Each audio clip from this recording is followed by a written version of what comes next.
Welcome, friends. My name is Avinash and I welcome all of you to another interesting episode of Corporate Face to Face series. Friends, in these episodes, we talk to emerging companies from emerging sectors, and we talk to the promoters of such companies so that we can get insights into these companies in a much better way. We talk to the promoters about their business models, their growth journey, and their future growth plans. And friends, today we have got a very interesting company which is going to hit the capital market very soon. The company's name is Dindigul Farm Product Limited, and we have the privilege of having the top management team, Mr. Ravichandran, who's the CEO of the company. Welcome, sir, to the show. Thank you very much for sparing your valuable time with us. And we have got Mr. Shiv Prasad, who's the group strategist of the company. Shiv Prasad ji, thank you very much. Hello. I'm pretty sure that Pleasure having with you. yeah. And I'm pretty sure that in this very small interaction, we'll be able to understand your company's operations in a much better manner. We'll give our best shot, sir. Yeah. So, first question, Mr. Ravichandran ji, is to you. If you could please tell us, what is the company's business model about? What are the main products the company manufactures? And, if you could also share with us a small brief journey of this company. How did this company come into formation? And, what are the main products? I believe the company is a very well-known player in the dairy and protein, milk protein market. So, if you could please share your thoughts and begin.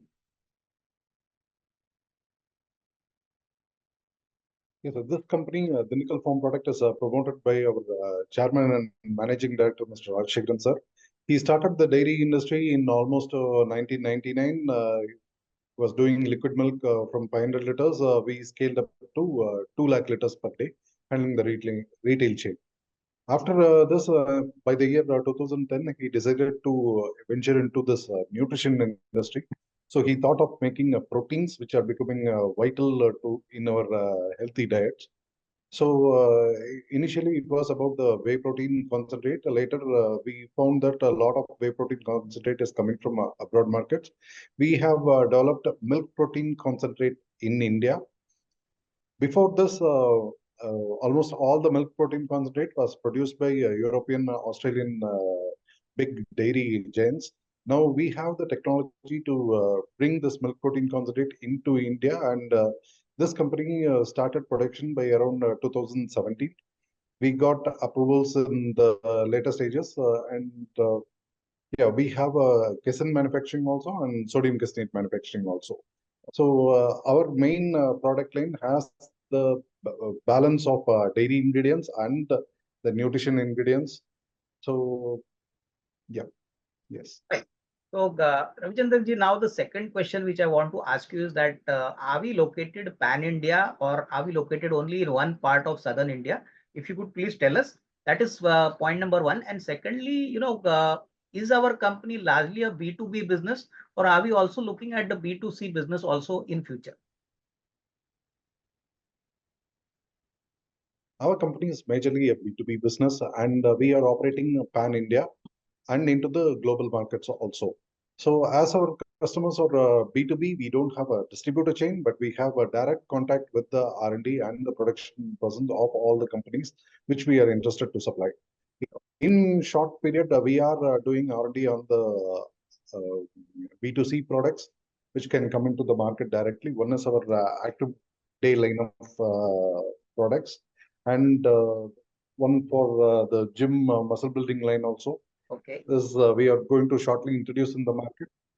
We are also doing some R&D work with very functional and endurance focused protein products, which will be launched in 3 to 6 months period. Okay, fine, understood. Nicely articulated by you, sir. Now, next question, Ravichandran ji, which I want to ask you is that, typically, you said you go directly to the customer and obviously, you don't have a distribution kind of network. Now, was this a strategy which was formulated much earlier by your promoter that it's always better to, go directly to the promoter and build a good relationship with the customer? And secondly, what are the benefits of this, approach? Because there are many companies in the dairy market, which have a distribution network also. So do you have any basic advantage by following this method? If you could please share your thoughts.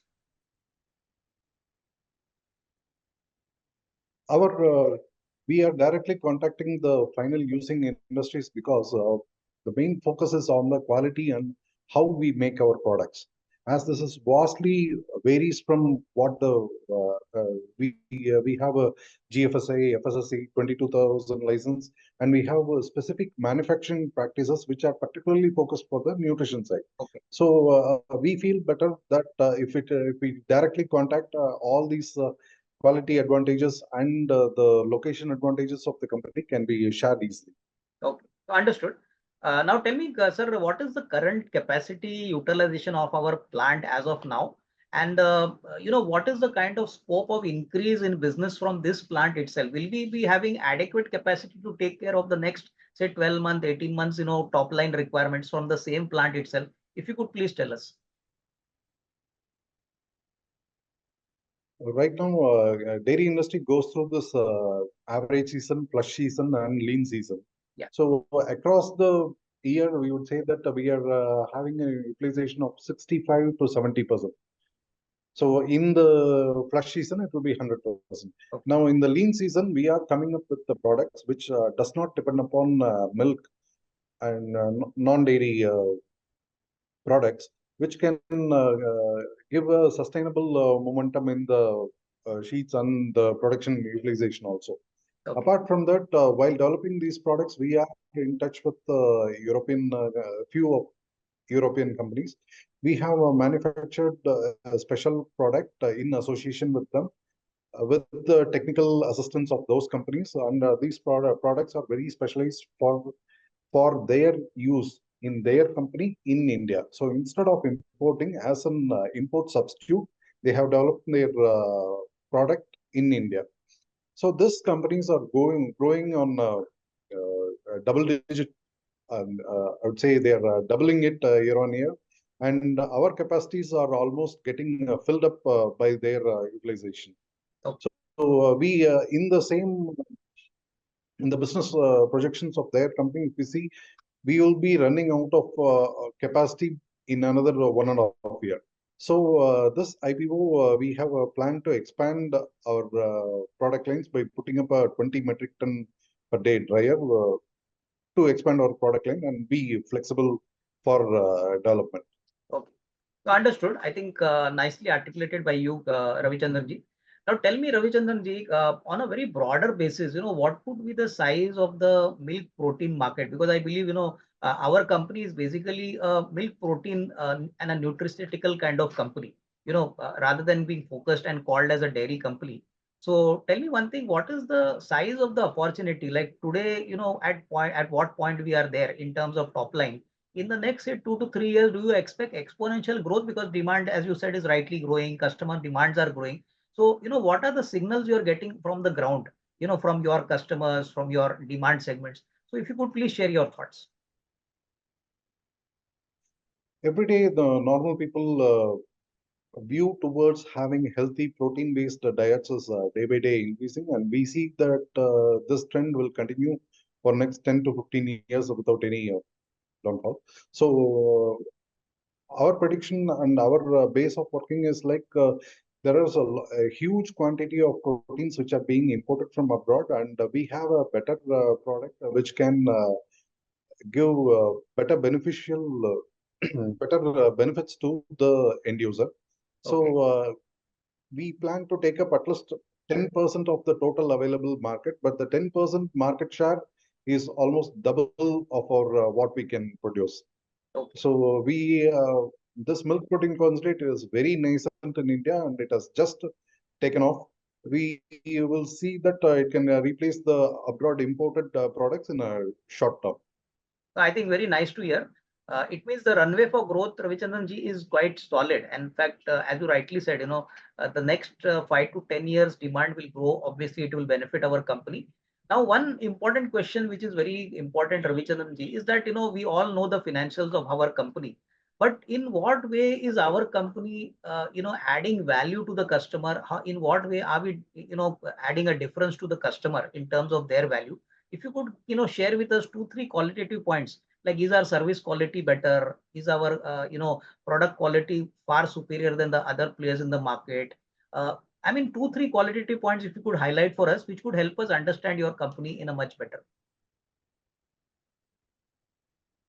in the global political scenario and landscape, a lot of new things are coming up around the world, and the supply chain is getting hit majorly. So that is where we come in, where we can provide better products in a very short lead time, and that is one big benefit. Second one will be on the pricing factor, as we provide alternative to almost all the imported products in the protein segment, which we want to do. The price benefit is obviously there, uh, and our pricing is also guarded by the import policies of the government of India. Okay. So we feel pretty confident that we can go in a good projected way. I think nice to hear, Ravichandran ji. Now, Mr. Shiv Prasad, sorry for keeping you waiting for a long time. Now, on the financials, I have got one small question. Like, numbers for FY23 have been very rock solid. In fact, for the FY24 year, or I mean, also for the first 9 months, also numbers have been very good.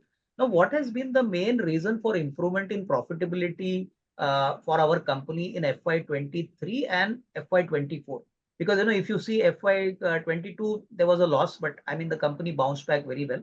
So if you could please share your thoughts as to what has been the reason for this improvement, and do you see the trend improving better in the coming year also? Please share your thoughts. Thank you. The principal reason is, as Mr. Ravichandran mentioned, we started commencing our production in 2017. Our product acceptance from client gradually increased. Subsequently, we were also necessitated by certain industry requirements for the certifications. When we kickstarted the certification process, COVID interrupted. So that took 2.5 years extra for us to complete the certification process, because the trials takes, there are audit procedures, there are trials, all those things we need to comply with the regulators. Once we got our approval in the fag end of 2022, we started supplying to our onboarded clients with the certification what we had. This helped us to have a huge jump shift in terms of our top line that eventually added to the bottom line also. The trend is continually growing. That's the reason we have seen a 9 months huge growth in terms of the top line for the company. The reference to sustainability, as the CEO mentioned, our capacity won't be sufficient enough in next 1.5 years. And the market is also gearing up for the protein related. So we are a bit confident that we'll be able to, have a sustainable revenue in the near future. Okay, well, I think understood, very nicely articulated by you, Shiv Prasad ji. In Thank fact, you. Ravichandran ji, now next question to you would be that, if you could tell us what is the, order book as on date. I mean, whatever can be shared by you, because I believe this is a fairly order book business. So do you have 3 months, revenue already? Do you have those orders, or, 4 months orders? Or is it an ongoing business where, you get a contract from the customer and you cater to him? And that is point number one. And secondly, as Mr. Shiv Prasad was saying, financials have improved quite significantly. Do you expect the profitability to be sustained or get better in the coming years? Because now already FY24 has got completed, technically. For the coming financial year, without putting a number, obviously we know that we cannot share numbers, but then at least broadly, in qualitative terms, do you think the profitability levels can get better from these levels? If you could please share your thoughts. Most of our customers are booking orders based on consignment basis only. So according to their monthly requirement, they book on a monthly basis and take deliveries. So this year the profit margins are better and is continuously increasing based upon the product portfolio or the product distribution we have. Okay. Okay. So basically, one can safely assume that Year on year, profitability will get better. In fact, according to you, is it? yes, year on year the profitability may be growing at a